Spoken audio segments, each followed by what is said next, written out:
Feminism is what we say it is. And we say that feminism is the problem.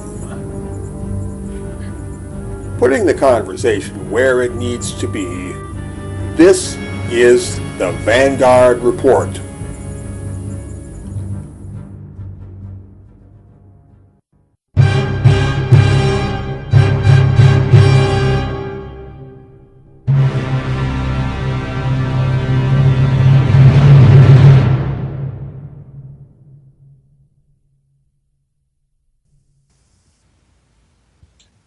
Hello world, it's that time again.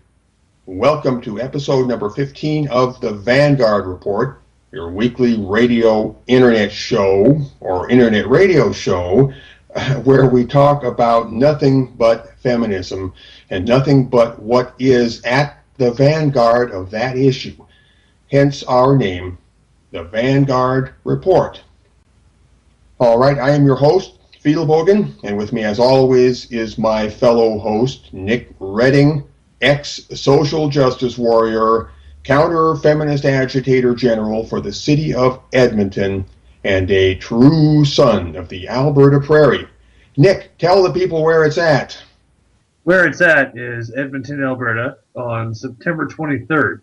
If anybody is unaware, as we've expressed in Karen Strawn's most recent video, we are going to be attending the Walk a Mile in Her Shoes event in Sir Winston Churchill Square on September 23rd between 11 a.m. and 1 p.m. And whatever it is that we're doing there can't really be talked about, but I would appreciate as many people coming down and filming the entirety of the event and submitting their footage to us afterwards. You can submit it to us to mensrightsedmonton@gmail.com, or mensrightsedmonton@gmail.com, or you can use the contact us function through our website, www.mensrightsedmonton.com.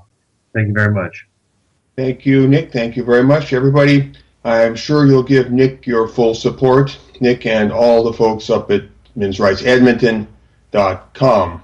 I know what the plan is for the Walk a Mile parade, but my lips are sealed.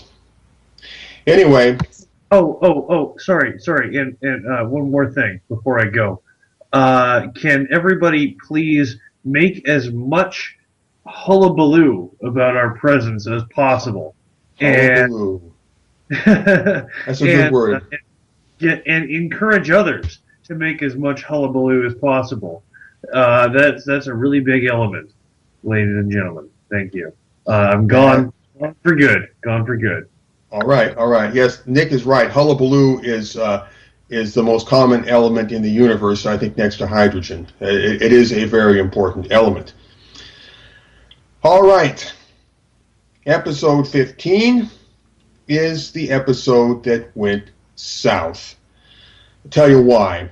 The script for this episode fell into the black hole of file corruption, something about input-output error. Anyway, all the work I did on that script, poof, it's gone. Well, actually, parts of it were backed up, and next week I will reconstruct the intended episode 15 and make it into episode 16. I will reconstruct it. But for this week, we had to come up with something real quick, like on the fly, and I wasn't about to write a whole script in less than 90 minutes. So I thought I'd just read something to you. And what I'm going to do today is read to you what you've always heard about, this famous Poison Manifesto that we talk about and that we have available on the web for you to read and download. Today I'm going to read the doggone thing right out loud in my own voice, or at least as much of it as I can cram into the 1 hour of this program. And so, with no further ado, let's get started with the Poison Manifesto. A couple of preliminary words here. The Poison Manifesto, that is the unofficial name for this. It is officially titled Feminism Poisons Women, a Political Statement. But that's quite a mouthful, so we've taken to calling it the Poison Manifesto, which is a lot easier, and it has a ring to it. Anyway, here we go with the reading of the Poison Manifesto, or as much as I can get in the next hour.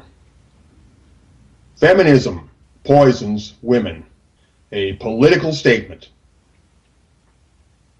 The present statement carries a harshly provocative title. That is deliberate because the title is a hook. Our main purpose is to excite the reader's anger or curiosity and inspire further investigation. Our secondary purpose is to leave an indelible mark on the reader's memory, whether the reader agrees with us or not. So, what is feminism? How does it poison women, and what should we do about this? Our statement will involve these and related questions. Feminism is many things, but for now it will suffice to know that feminism is antagonistic toward men and all things male. We gain this knowledge both by long study of objective reality and by reasoning from an irrefutable premise that feminism is the project to increase the power of women. That's what it is. This leads us to wonder precisely how far the feminist project proposes to increase that power, and we are forced to conclude that the project has no clearly stated upper limit. The problem assumes a particular urgency when we consider that the growth of female power would hit a wall if it did not, at some point, begin to meld itself with state power.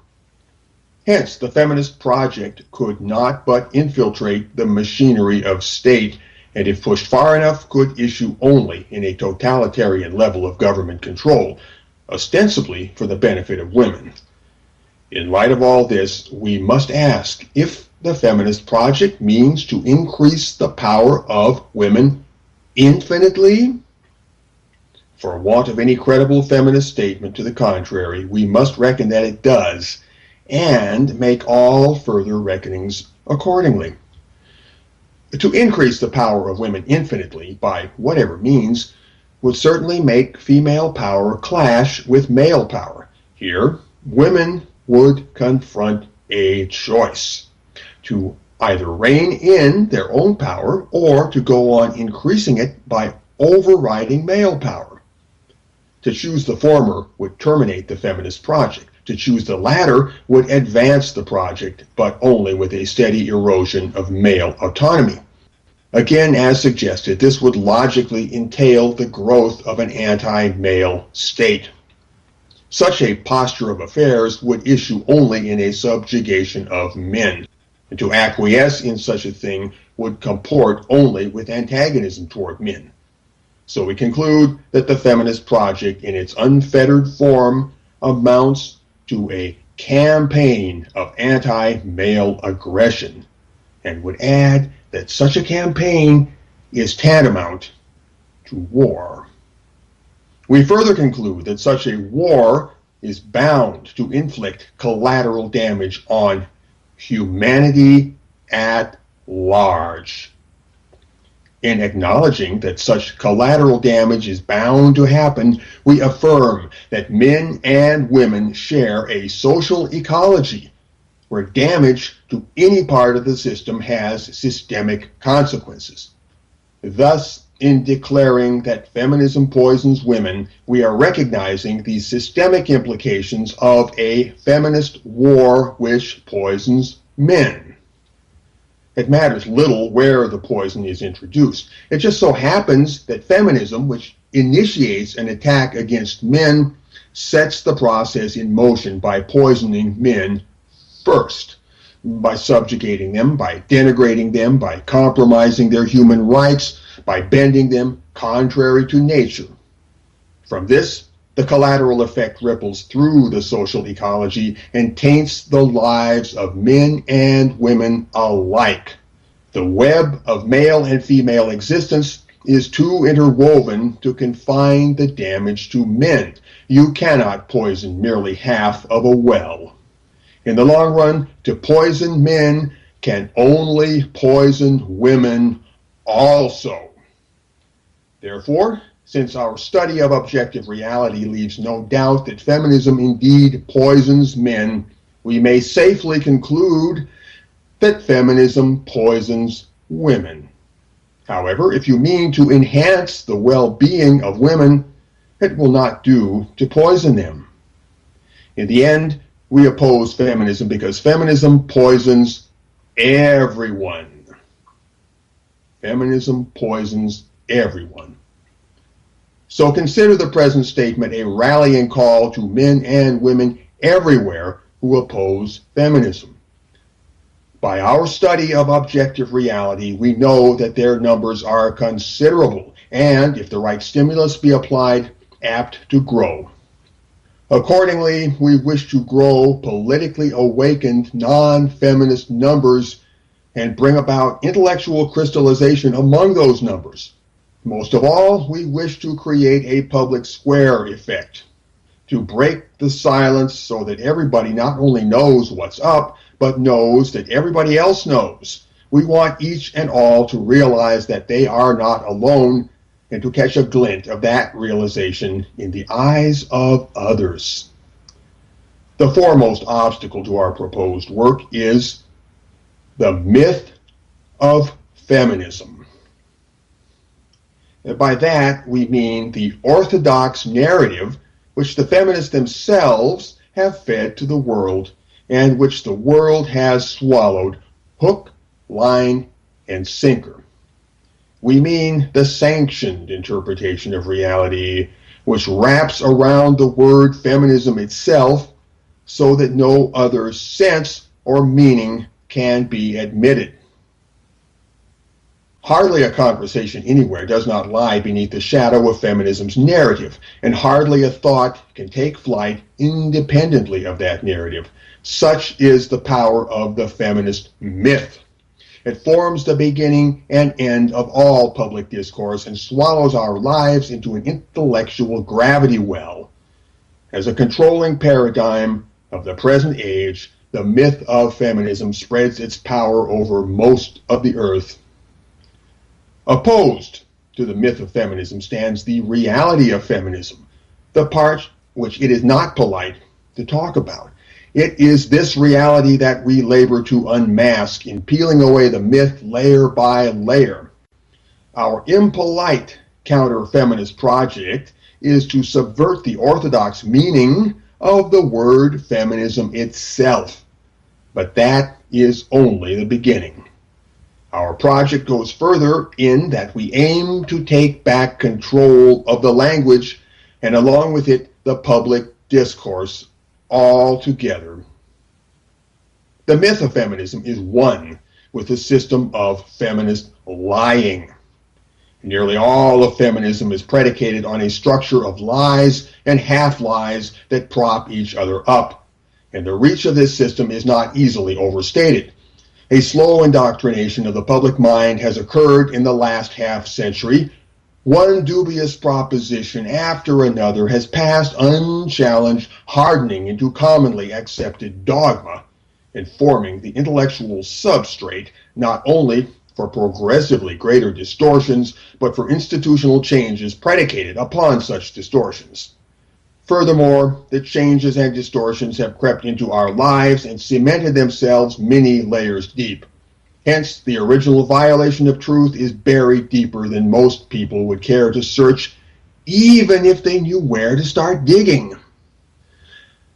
Our approach is post-argumental, meaning that the time for argument is past. Mutual quest for truth in good faith is a wasted occupation when you are dealing with feminists, for we have learned by hard experience that they have 1,000 tricks to sabotage this. Briefly, they do not wish to know what they do not wish to know. Likewise, they do not wish to make known what they do not wish to make known.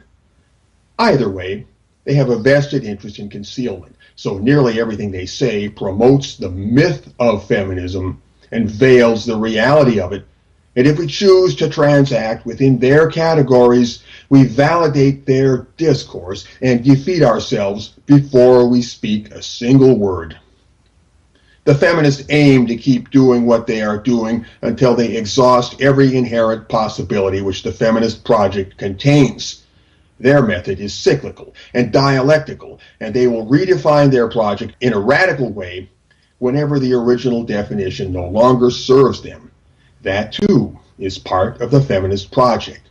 They will repeat this time and again, even contradicting earlier stated principles if, by so doing, they can extract just one more drop of female empowerment.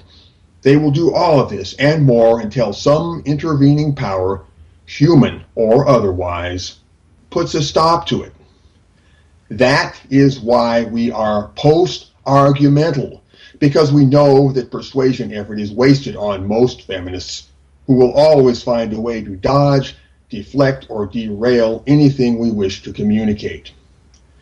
We are not totalitarian. We are not the thought police. We do not wish to modify feminist belief, but only to uncouple that belief from the power to act upon it in pernicious ways. Briefly, we wish to modify outward feminist behavior from the outside. That is because we know they will never modify their outward behavior from the inside as long as they feel secure in their power. So our policy is to increase non-feminist power, chiefly by growing our numbers and making our presence more keenly felt within the public discourse. This will modify outward feminist behavior because it will make the feminists less smug. They will draw back into their shells a bit and moderate their tone a bit, and that is what we want them to do. Every time they draw back a bit, we advance a bit, occupy more space, and operate with more freedom and ease. Thus secured, we become free and easy, and this draws more of the world to our side. Once again, to argue with these people in hope of persuading them is a wasted occupation. Our effort is to whittle down their power, a slice here, a slice there. So, we direct our persuasive force at the many non-feminists who are ready, nay, eager, to be persuaded. In this way, we consolidate our own power and make our job easier. The master plan is to confront the feminist project with an autonomous power that goes its own way without consulting feminism.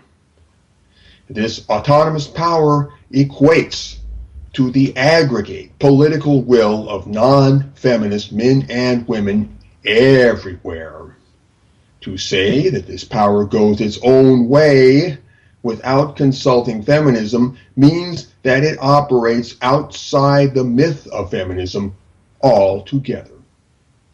That myth has been overthrown, and along with it, the power of the myth to organize personal or political life. Less abstractly, you may look any feminist in the eye and say, "Excuse me, I am not a feminist, so I am not bound to swallow anything you have told me." Remember that they do not know the chain of reasoning which leads to your conclusion, and since you don't owe them any answers, you have no duty to explain it. It matters only that by this one curt gesture, you have vacated the myth and gone your own way. Truly, this is where the road branches off. The personal and political ramifications of such a gesture are without limit, and you have a lifetime to explore them.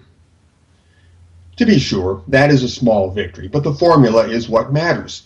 In time, such individual victories will accumulate and join forces demographically. The micro will merge into the macro, and having reached a tipping point, it will enter the public square, where the sum of personal power becomes political power.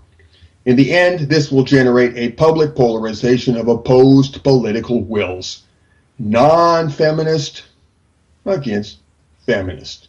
Everybody will know, and most importantly, everybody will know that everybody will know that everybody will know that everybody will know, etc., etc. That's the public square effect. Feminism will go through an existential crisis where it is forced to negotiate coexistence with an other and made to lose its collective solipsism under the harsh glare of the world's gaze. The other is the combined political will of non-feminist men and women everywhere. The introduction of non-feminist alterity, the sheer otherness of all that is not feminism, will reload the scales of power and alter the nature of the game. We have reached our verdict about feminism for well-considered reasons, but cannot hope to unfold these in the scope of the present statement. Furthermore, it would not serve our present purpose to do so. The business of the moment is to connect with affinitized minds everywhere, and we trust their nascent intuition to weigh the veracity of our conclusions.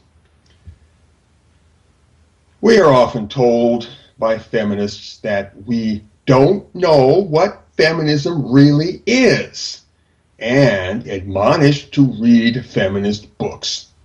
In fact, we have studied a great amount of feminist literature over the years, but have drawn from these readings a very different conclusion than the various writers intended. Simply put, we have refused indoctrination. We gauge the words of feminist authorities as we would gauge the words of politicians, with an eye to their duplicity. Some of them may be cynical, and others may be self-deceiving, but never do we take them at face value. We know that these words, which conceal as much as they reveal, will not explain the living truth of feminism as it operates in the world around us. So that is why we confront feminism not merely as written words in a book, but as a factor in our lived experience, an alien force encroaching on our world and manifesting through its consequences. We aim to subvert the orthodox meaning of the word feminism, and we begin by studying feminism's consequences. We say that feminism's excrescence is its essence. What feminism excretes or oozes into our lives is not accidental but foundational. It marks feminism as feminism. This essence dwells along the interface where feminism breaches our world. It does not dwell within the explanation that any self-declared feminist prepares for public consumption, nor does it dwell within the private ideology of such a person. So if you want to know what feminism really is, you must look at the world around you. As non-feminist men and women, we reject the myth of feminism. We know that the feminist project is to increase female power with no stated limit. And this same knowledge is our key to the reality of feminism. Make no mistake, we know with precision and clarity what feminism really is. All feminist words or actions, even the ostensibly laudable ones, serve to increase female power in one form or another, or to conceal some illicit motive.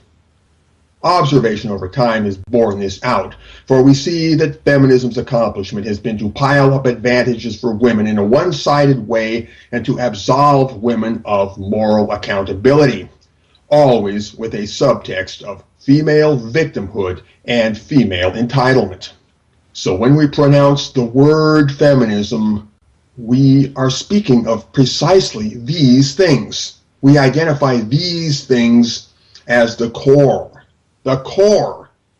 of feminist reality, and assert that if you took these things away, feminism would effectively cease existing. The myth of feminism, which governs the orthodox meaning of the term, dwells continually on the theme of so-called equality. And this theme operates as a sub-myth with a hugely powerful halo effect. One has only to intone the word equality to invoke the power of a fetish. Yet the word amounts to little but a conversational windsock. The concept behind the word, however, amounts to a mental rainbow, meaning a pretty thing that exists in the mind. Like an optical rainbow, it shimmers on the horizon and invites pursuit, but stays forever out of reach. In real life, the word equality is feminist double talk, which, if translated into plain speech, means as much power for women as we can grab. That's what they're talking about when they talk about equality. Here again, we see the principle confirmed that feminism is the project to increase the power of women. We must understand that the project would grind to a halt if it were constrained by clear rules and fixed goals. Simply put, feminism is a mutating virus, and that is why so many versions of it operate simultaneously. Feminism's drive for power cannot be sustained without endlessly switching the rules and pushing the goalposts further and further down the field. And the chimerical notion of equality serves this strategy to perfection. It is this, the reality of feminism and not the myth, which holds our interest. In the end, feminism is precisely what we as non-feminist men and women declare it to be. We can't help wondering why mere self-description as a, quote, feminist bestows any special authority to define feminism. Feminism's inconsistency, fuzzy boundaries, and failure to self-police makes the definition of it a universal concern and an open shop. You are as much entitled to call feminism a destructive force sweeping through my world, while unindoctrinated into feminism, as to say the same about a tornado, while uninstructed in meteorology. No, you don't need a weatherman to know which way the wind blows. As non-feminist men and women, we know perfectly well how the wind of feminism blows in our world. And when we speak of this, we speak the truth. Here, we may anticipate the bleating lament, but that's not really feminism, to which we can only reply, oh, yes, it is. We know best of all where the shoe pinches our foot, and that is how we know what feminism really is. And we may anticipate the related lament, what's that got to do with feminism? To which we can only reply, feminist, you will make this clear to yourself in the fullness of time. We do not speak untruthfully about feminism. Rather, we speak the complete truth about it, minus feminist approval. Feminism's greatest lie is a lie by omission. It does not tell the complete truth about itself, not even to itself. As politically activated non-feminists, we mean to remedy their omission. That they will hate what we are doing shall not deter us. We know that in the end, the only way to stop the feminists from playing games with the word feminism is to claim that word and control the meaning on our own account. Let me say that again. The only way to stop the feminists from playing games with the word feminism is to claim that word and control the meaning on our own account. Hence, we declare the definition of feminism to be fair game for non-feminist men and women. The feminists will check their privilege and resign themselves to this. Feminism is an earthly power whose legitimacy we are entitled to question, and if we find it detrimental, we are entitled to seek remedy.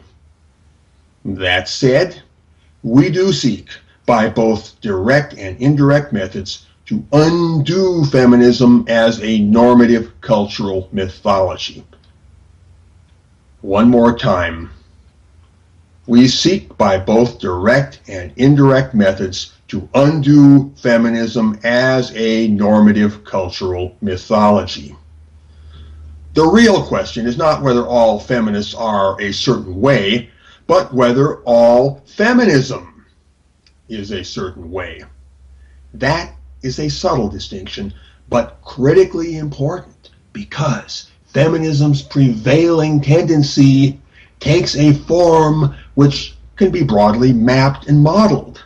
That said, we do not hesitate to paint all of feminism with a broad brush and to characterize it as, at best, an advocacy movement for the sole benefit of women, and at worst, a hate movement driven by disaffection toward the male sex. One more time, feminism is, at best, an advocacy movement for the sole benefit of women.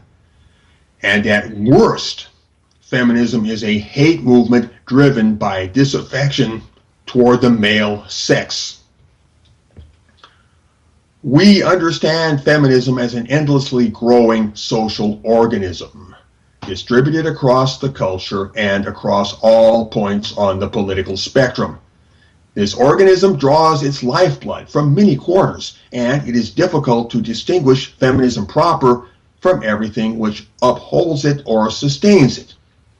And that is, we cannot always pinpoint where feminism ends and the rest of the world begins. It's tricky. However, if we bear in mind that feminism is fed by a cultural supply chain, then we will understand that this chain may be interrupted to good effect when we apply the necessary actions to the necessary links. In this pragmatic manner, feminism may finally be isolated as a target of operations. The non-feminist revolution is a primordial pushback against feminism. It is a force of nature which cannot be suppressed. However, the exact form this revolution eventually takes will be either chaotically reactive or politically conscious. That is up to us. One can hope that it will be politically conscious, for this will minimize unpleasant developments and efficiently pave the road to a post-feminist future. We're not there yet. We're in the feminist present, and the post-feminist future is what we're aiming for. So that is why we have conceived the counter-feminist project, to make the non-feminist revolution politically conscious. One more time, to make the non-feminist revolution politically conscious.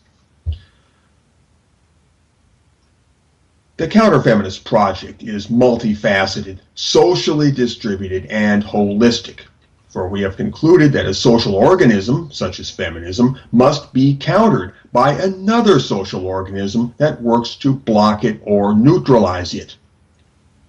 Consider the celebrated fable of the 6 blind men and the elephant.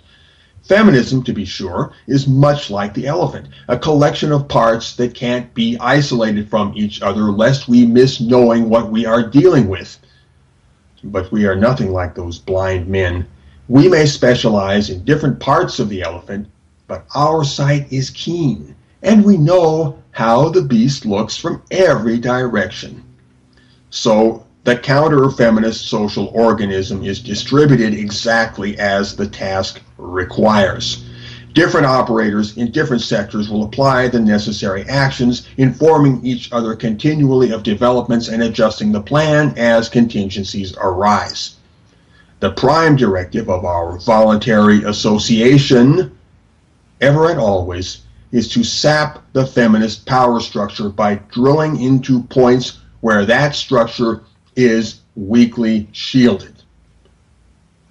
Yes, we sap the feminist power structure by drilling into points where that structure is weakly shielded. The nameless feeling that something is wrong has been growing for many years. We have searched hard for answers. We have studied deeply. We have conversed far into the night. The shape of the problem has yielded gradually to our analysis, and we have released our knowledge by stages to the world. Feminism is the name we give to the problem. We have taken control of that word and what it means because those who formerly controlled it have tried to propagate a myth. Our effort is to thwart this and show the world something different.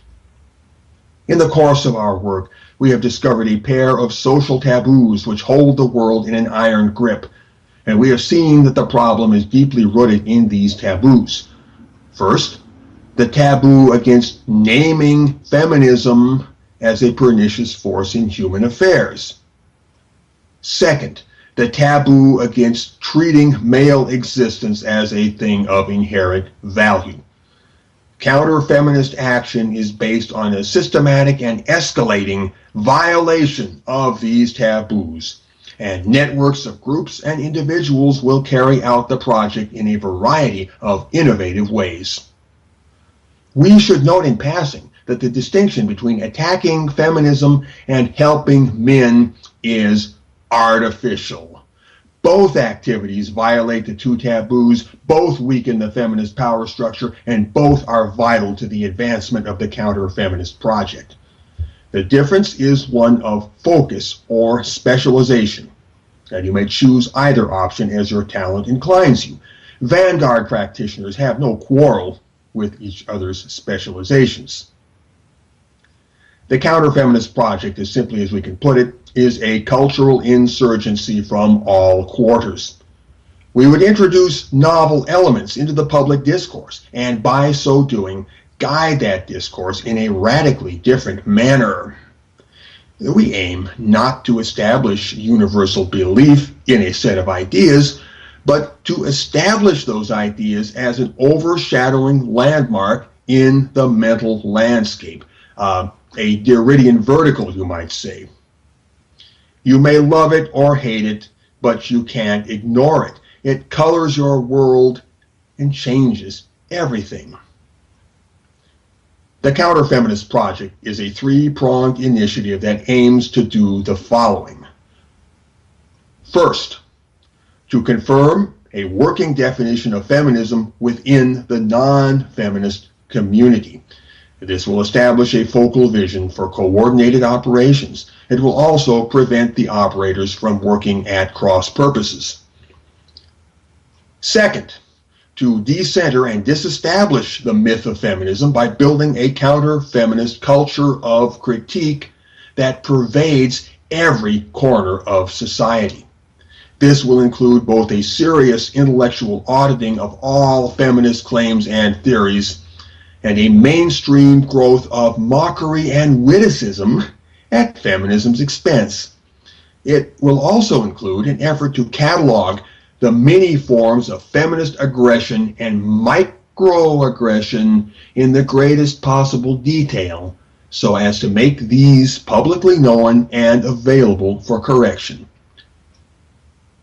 Third, to promote conventional issues-based activism, such as lawsuits, lobbying, standing for public office, letter campaigns, street demonstrations, petitions, and pro-male good works in the community. We recognize that such activities will generate publicity, attract members, and weaken the feminist power structure in general. Hence, we deem them good. Here we have depicted the counter-feminist project in broad strokes.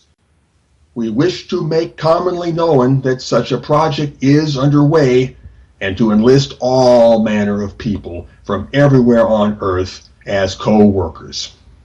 The present statement is cast upon the world like a net which gathers affinitized minds. Anybody of any nation, occupation, or station in life can settle into any corner of the project as we have sketched it and commence work. The nature of their involvement is limited only by their imagination. The project indeed has been going on for years, and keen observers will know that the community of affinitized minds is growing quickly. In the past, this growth has been intellectually chaotic and politically inefficient. So the present task is to remedy that. However, we trust the accumulated indraft of past outreach efforts to keep pulling in new people. Furthermore, we assume that a baseline of understanding has already been established. After all, the conversations have long been happening and the word has gotten out. So we address present remarks to those who are either up to speed or able to get there quickly. We seek such people, intellectual self-starters who can take a hint, see the lay of the land, govern their tongues, and needn't be told twice. Critique of feminism will become a sort of cottage industry. Anybody of any sophistication may have a go at this, but only high-level thinkers and strategizers will compose the vanguard. If you are of the latter, then do drop by. We will, of course, need popularizers, people who can translate the message into a mass idiom or into the idioms of various cultures, subcultures, and communities. In time, the counter-feminist project will merge with the ambient of the general culture and not be recognizable as the product of any singular group or movement. This will end feminism's control of the cultural narrative.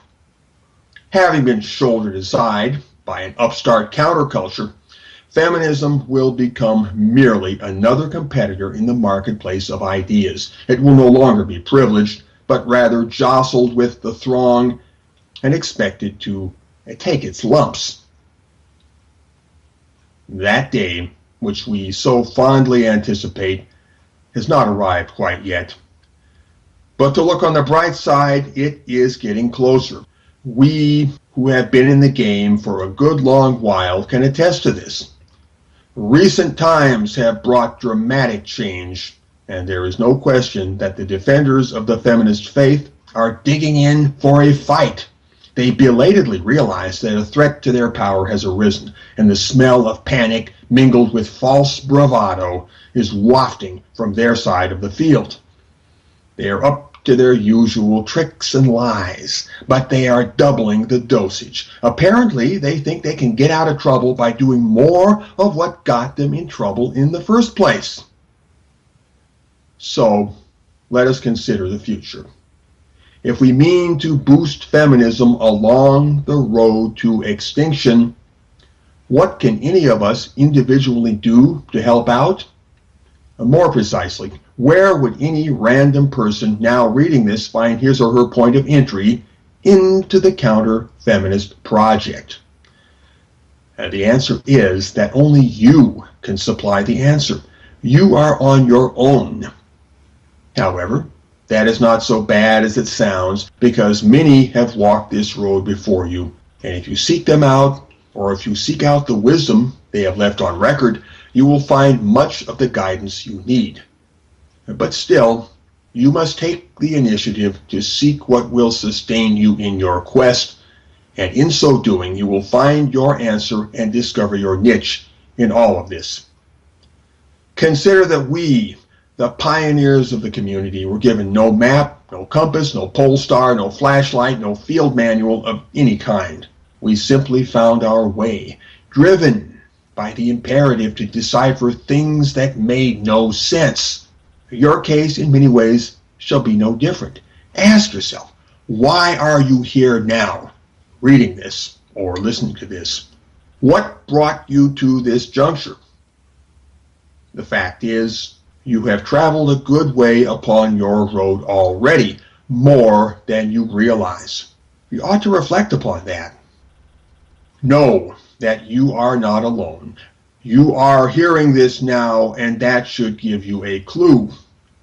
But look around. for the times are changing, and a new spirit is abroad upon the earth. Seek the glint of understanding in a glance, the flash of recognition in a phrase. And yes, read the writing on the wall. Trust me, it's out there, and you'll know it when you see it. This statement opened with the provocative idea that feminism poisons women. And prior to concluding, we should touch upon that once again. Truly, the feminist poison spreads, and given the workings of the social ecology, this will poison women along with everything else. So even if we cannot expect compassion for men and boys to become a cultural norm, we can at least appeal to these socially conservative woman-firsters on their own level of understanding. If the male population is not treated decently, you may depend on it that the outcome for women will be poisonous. That is an ice-cold, logical prediction. There is nothing outlandish or perverse about it. We would have only to fold our arms, sit under a tree, and watch it happen. For happen it will. However, our present purpose is to issue a warning, like a man standing next to a highway, waving a red flag, shouting, "Danger ahead! Turn back! Proceed at your peril!" We wish to avoid the worst for all concerned, and we make this statement because conscience guides us to do so. We call upon others, similarly guided by conscience, to align with the present effort. Very well. Such dark and wild words will not sound dark and wild to everybody. Some, now reading or hearing this, will directly comprehend what the non-feminist side is transmitting. Others will be on the brink of comprehending, wanting only a few choice hints to make it all light up. Either way, there is a ready public to be reached, and reached we shall. In 3 years, 5 years, 12 years, words like these will settle into place and make perfect sense to a critical mass of people. For now, we preach to the circle of the knowing and work patiently to expand that circle. Looking back across the years, we see that we have been successful in this method. We trust the future to crown our efforts likewise.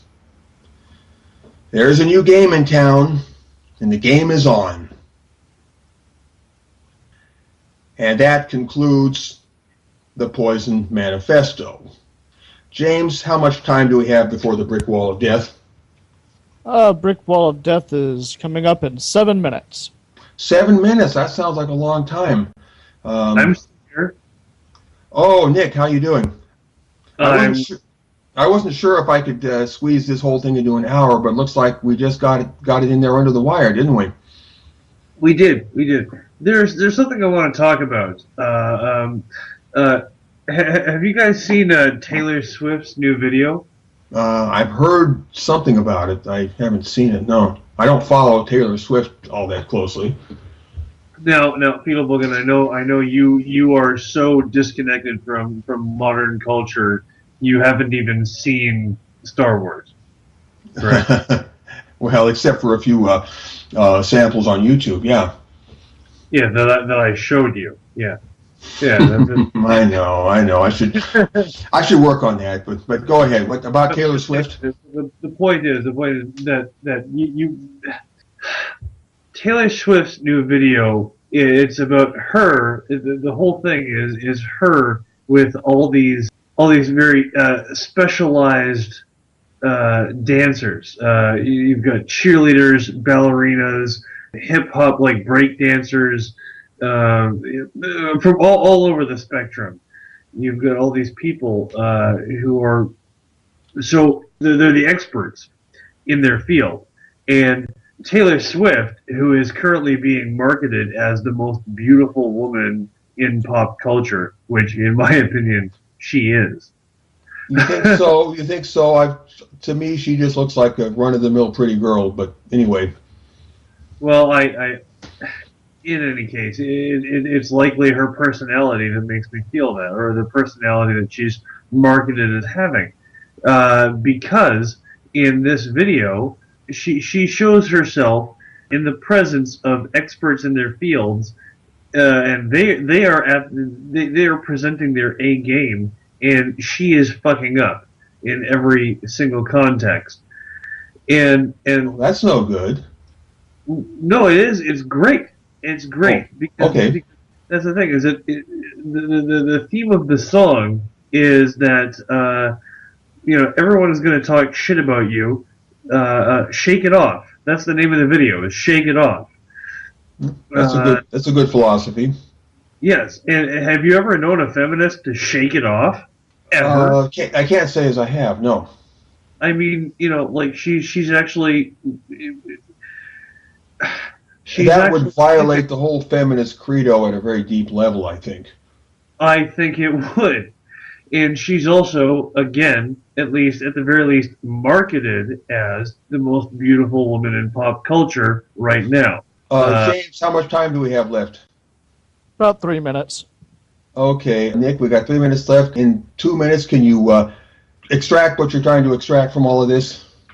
Yes, that Taylor Swift is a direct threat to feminism because she is so fucking gorgeous, as well as so goddamn down to earth, and not like Zooey Deschanel, who she had this personality wherein she was kind of wacky and all crazy, but that came from a place of being down to earth. That's a routine that got old fast. So you think that in the pop culture theater of action, Taylor Swift is a weaponized force against feminism? I wouldn't say a weaponized force. I would say a more passive force. She's more she is evidence of the whole non-feminist rather than anti-feminist way of being. She's not coming out and attacking feminism. She's just telling people just not being feminist, and by not being feminist, she's a pebble in feminism's shoe. Correct. That's correct. I mean, she's Nick, I think I see what you're saying. I think we have very little time before the wall of death, so we got to wrap it up now. Yes. Everybody, this episode has been taken up very largely by me reading the Poison Manifesto. That was a long read. But you can see the whole thing at cfproject.blog.com. And I want to remind I got that link on the queue list, James. cfproject.blog.com. You can read it online. You can download the PDF. Nick, you were going to say something? I want to remind everyone to be excellent to each other and party on, dudes. Okay. Those are words to live by. And remember also that feminism is what we say it is. And on that note, I will say farewell until next week, and maybe next week we'll have just a regular episode again. So everybody, take care.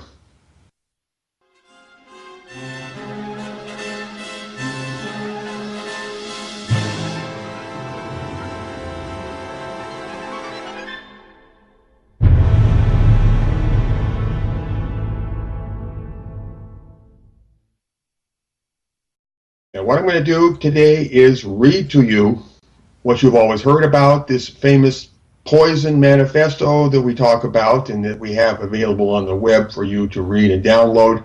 Today I'm going to read the doggone thing right out loud in my own voice, or at least as much of it as I can cram into the 1 hour of this program. And so, with no further ado, let's get started with the Poison Manifesto. A couple of preliminary words here. The Poison Manifesto, that is the unofficial name for this. It is officially titled Feminism Poisons Women, a Political Statement. But that's quite a mouthful, so we've taken to calling it the Poison Manifesto, which is a lot easier, and it has a ring to it. Anyway, here we go with the reading of the Poison Manifesto, or as much as I can get in the next hour. Feminism poisons women, a political statement. The present statement carries a harshly provocative title. That is deliberate because the title is a hook. Our main purpose is to excite the reader's anger or curiosity and inspire further investigation. Our secondary purpose is to leave an indelible mark on the reader's memory, whether the reader agrees with us or not.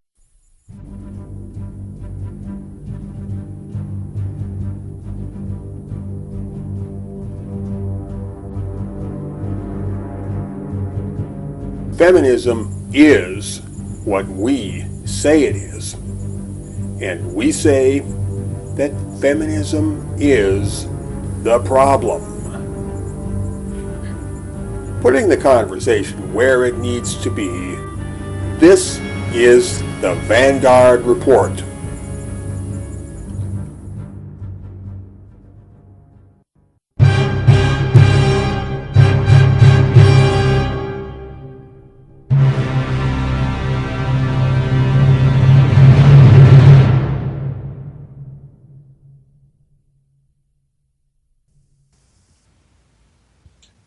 Hello world, it's that time again. Welcome to episode number 15 of the Vanguard Report, your weekly radio internet show, or internet radio show, where we talk about nothing but feminism and nothing but what is at the vanguard of that issue. Hence our name, the Vanguard Report. All right, I am your host, Fidelbogen, and with me as always is my fellow host, Nick Redding, ex-social justice warrior, counter. So, what is feminism? How does it poison women, and what should we do about this? Our statement will involve these and related questions. Feminism is many things, but for now it will suffice to know that feminism is antagonistic toward men and all things male. We gain this knowledge both by long study of objective reality and by reasoning from an irrefutable premise that feminism is the project to increase the power of women. That's what it is. This leads us to wonder precisely how far the feminist project proposes to increase that power, and we are forced to conclude that the project has no clearly stated upper limit. The problem assumes a particular urgency when we consider that the growth of female power would hit a wall if it did not, at some point, begin to meld itself with state power.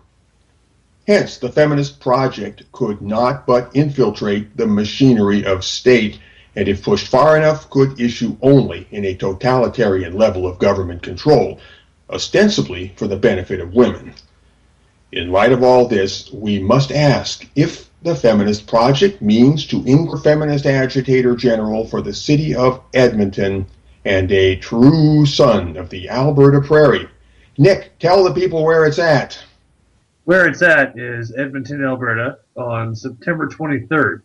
If anybody is unaware, as we've expressed in Karen Strawn's most recent video, we are going to be attending the Walk a Mile in Her Shoes event in Sir Winston Churchill Square on September 23rd between 11 a.m. and 1 p.m. And whatever it is that we're doing there can't really be talked about, but I would appreciate as many people coming down and filming the entirety of the event and submitting their footage to us afterwards. You can submit it to us to mensrightsedmonton@gmail.com, or mensrightsedmonton@gmail.com, or you can use the contact us function through our website www.mensrightsedmonton.com.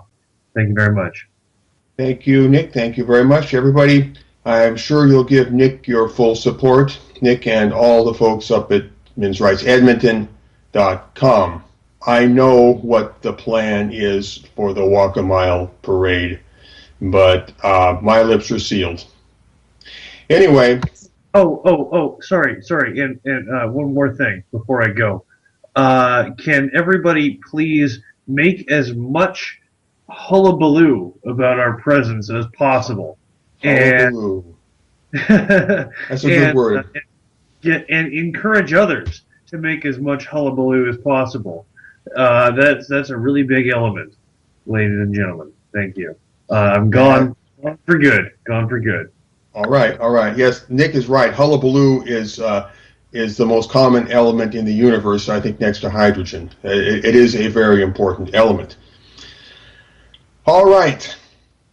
Episode 15 is the episode that went south. I'll tell you why. The script for this episode fell into the black hole of file corruption, something about input-output error. Anyway, all the work I did on that script, poof, it's gone. Well, actually, parts of it were backed up, and next week I will reconstruct the intended episode 15 and make it into episode 16. I will reconstruct it. But for this week, we had to come up with something real quick, like on the fly, and I wasn't about to write a whole script in less than 90 minutes. So I thought I'd just read something to you.